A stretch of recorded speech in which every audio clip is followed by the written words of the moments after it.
देश में 2 चरण के चुनाव संपन्न हो चुके हैं। वहीं छत्तीसगढ़ में बाकी शेष बचे 7 सीटों के लिए 7 मई को तीसरे चरण का चुनाव होना है। इसके पहले कांग्रेस भाजपा आमने सामने नजर आ रही है। आज डिप्टी सीएम अरुण साव ने जहां कांग्रेस पार्टी पर जमकर हमला बोला है, तो वहीं पीसीसी चीफ दीपक बैज ने अरुण साव और बीजेपी को आड़े हाथों लिया है।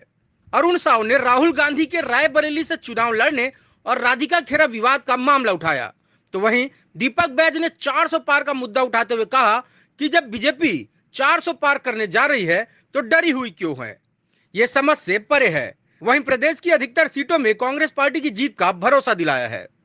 आइए जानते हैं दोनों ही पार्टी के नेताओं का क्या कुछ कहना है। अमेठी से भागे, वायनाड गए और वायनाड की जनता भी उन्हें भगाने वाली है और इसलिए पूर्वानुमान लगाकर रायबरेली जा रहे हैं। पर रायबरेली की जनता तैयार बैठी है उन्हें विदा करने के लिए। रायबरेली से भी राहुल गांधी बुरी तरह से हारेंगे, ये तय है। देखिए, जिस प्रकार से कांग्रेस पार्टी की राजनीति रही है, ये अपने परिवार से बाहर सोच नहीं सकते हैं। जनता के बारे में सोचने का इनका स्वभाव नहीं है, इसलिए जनता से दूर जा चुके हैं और अमेठी की जनता को इतने साल तक धोखा दिया, शोषण किया और इसलिए दोबारा हिम्मत नहीं है अमेठी जाने की। पर रायबरेली की जनता भी गांधी परिवार की असलियत जान गई है। गांधी परिवार की को रायबरेली की जनता भी सबक सिखाने को तैयार है। जब कांग्रेस की इतनी बड़ी नेता वो न्याय के लिए तरस रही है, कांग्रेस भवन की घटना, कांग्रेस भवन में एक बेटी सुरक्षित नहीं है, उसे अपमानित होना पड़ता है और ये कांग्रेस पार्टी जांच का दिखावा कर रही है। ये बताता है कि बेटियों का कितना सम्मान है कांग्रेस पार्टी में। कांग्रेस पार्टी में केवल एक ही बेटी है जिसके लिए कांग्रेस पार्टी है और इसलिए राधिका खेड़ा को कांग्रेस पार्टी से न्याय नहीं मिलेगा, ये तय है। देखिए, राहुल गांधी जी देश के नेता हैं। वो चाहे देश के जिस सीट में भी लड़ना चाहे वो लड़ सकते हैं। इसमें अरुण साव का बयान कोई मायने नहीं रखता। अभी आपने बोला कि तीसरे चरण में दो पूरे प्रदेश में जिस तरह से हम लोग का दौरा चल रहा है, प्रचार अभियान चल रहा है, उस हिसाब से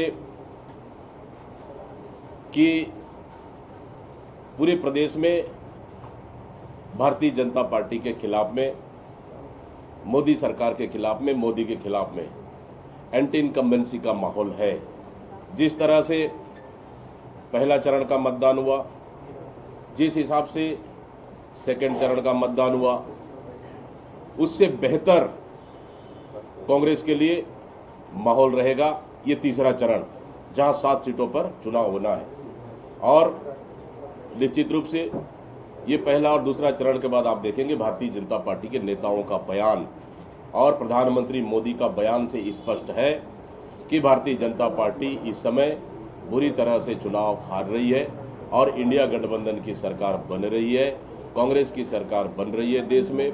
और इस समय जनता ने ठान लिया है छत्तीसगढ़ में कि भारतीय जनता पार्टी को इस समय बाहर करना है और कांग्रेस को जिताना है। ये लगभग जनता के मन में ये तय हो चुका है। कांकेर की बात करें या महासमुंद की बात करें या फिर राजनांदगांव की बात करें, तीनों सीटों में कांग्रेस पार्टी बेहतर प्रदर्शन की है और इसका रिजल्ट 4 जून को मिलेगा और हम ये तीनों सीटें भी हम जीत रहे हैं। रही बात कोई पार्टी छोड़ के जाना, चुनाव है। मैं तो बोल रहा हूँ ना, भारतीय जनता पार्टी अगर 400 पार की नारा दे रही है तो इतना डरी हुई क्यों है? हमारे प्रत्याशी खरीदो, हमारे प्रत्याशी को डराओ, हमारे प्रत्याशी के ऊपर FIR करो, उसको बीजेपी में ला लो, लालच दे के ला लो, आखिर डरी हुई क्यों है?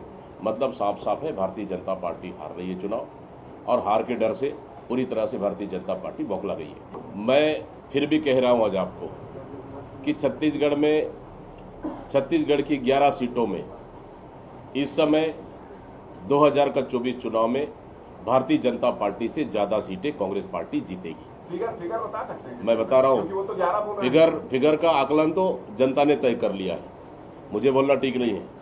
जनता ने तय कर लिया और इस समय कांग्रेस के पक्ष में जबरदस्त माहौल है। लेकिन राहुल गांधी रायबरेली से चुनाव लड़ेंगे और किशोरी लाल अमेठी से लड़ेंगे, किस तरह देखते हैं? बधाई माननीय राहुल गांधी जी को। निश्चित रूप से उनके चुनाव लड़ने से यूपी में अच्छा माहौल बनेगा, अच्छा मैसेज जाएगा और कार्यकर्ताओं मनोबल भी बढ़ेगा।